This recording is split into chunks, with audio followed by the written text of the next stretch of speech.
Earlier, I sat down for an exclusive interview with family members of Americans being held hostage, now speaking out together after their loved ones were taken during the Hamas terror attacks. We spoke after their meeting at the White House. My name is Ronan and Orna Nutra. We're the parents of Omer Nutra, born and raised on Long Island, and was abducted in Gaza. My name is Yehuda Beinin. My daughter Liat and her husband Aviv were abducted from Kibbutz Nir Oz on October 7th. For 39 days, they've been living a nightmare. My name is Hannah Siegel. My uncle Keith Siegel and his wife Adrienne were abducted from Kibbutz Kfar Aza on October 7th. My name is Yael, and this is Roy Alexander. We're from Jersey. And my son Idan is 19, and he's abducted to Gaza. Their loved ones, all Americans, were taken by terrorists. My name is Jonathan Dekel-Chen. My son is Sagi Dekel-Chen, taken hostage by Hamas from Kibbutz Nir Oz on October 7th. My name is Libi Chen, New York City, born and raised here with my son, Ro'i Chen. I am the father of Itai Chen, 19, abducted and kidnapped by Hamas. 39 days of anguish, not knowing how they are or when they might come home. My name is John Polin. My wife, Rachel Goldberg. Our son, Hirsch, was taken from the music festival. There are 12 of you here, but you were speaking with one voice on behalf of those who have been taken. Can you tell me how important this is to be one voice, to speak loudly on this? I mean, I think it's very important as American citizens to say it's not okay for American citizens to be stolen, kidnapped, abducted, whatever word we use. I first met John and Rachel in their home in Israel. Their 23-year-old son, Hirsch, seen here, hiding from Hamas. Witnesses say he was loaded into a pickup truck, his left arm missing. I feel like kidnapped is not the right word. It's so much worse than that.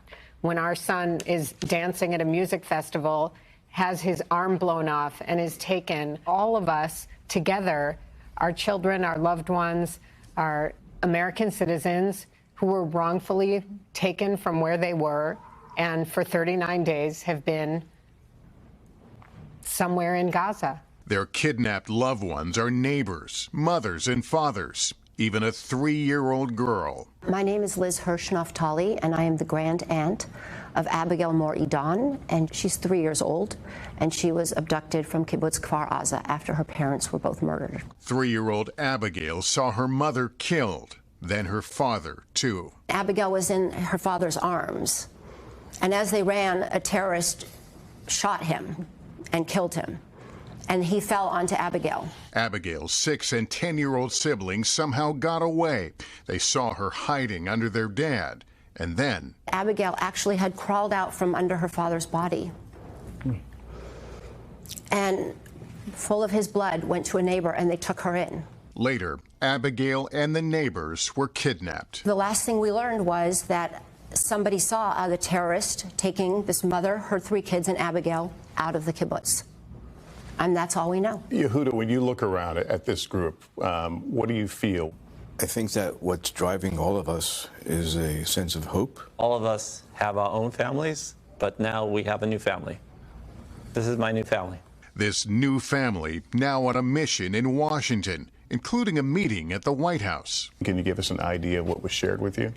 Well, I can say this, and I think speaking for all of us, we're extraordinarily grateful to the Biden administration as a whole for taking what is clearly such a keen interest, not just in our own loved ones, but in all of the approximately 240 hostages that were taken that day. At the end, talk is good.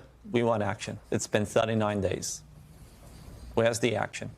Yael, can I ask you to help us understand what it is like not to know? You live every day and thinking about it, and you cannot eat, you cannot sleep, you just nonstop, like, I'm thinking about it, like, when I'm gonna have some message. Leslie, you have kids? I do. I'm just You know where they worried. slept last night? We don't.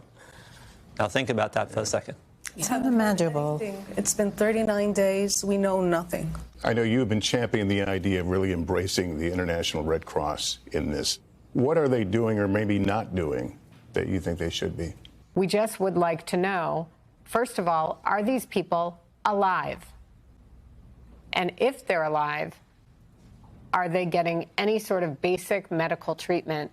Lester, there's a huge amount of pressure on Israel to supply humanitarian support to the Gaza Strip. We understand.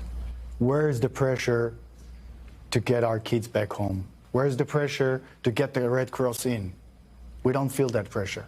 I would say also, Lester, that this dilemma, this impossible challenge that we all face, it speaks to the context of this situation. We're dealing with, unfortunately, a murderous, savage organization, Hamas. You're surrounded by some of the posters, of course, bearing the images of your loved ones, but we have seen people tear down these kinds of posters. I'm just wondering what it's like to witness that. I don't understand it. I think if you listen to the stories like we've been listening now, how can you do that? It's very hard for us to understand what you're talking about, ripping down posters. But we're here to remind everyone that we are families. We are families who don't know anything about where our loved ones are. My family is a Holocaust survivor, and I'm unfortunate to say that the feeling is somewhat like Holocaust all over again. Settlements totally burned to the ground, people burned inside of their homes. That's Holocaust, okay? And the disinformation that people are saying that this did not exist is exactly what happened in the Holocaust. No, we are the living proof that it did happen. These were people that were quietly living their lives. They were attacked.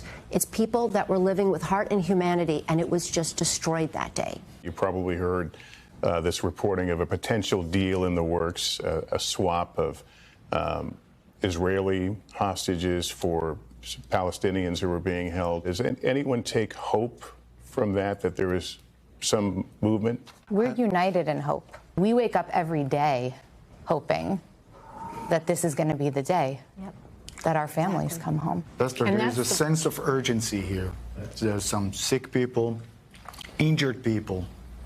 Every day is precious. Every hour is precious. People will die. Americans will die.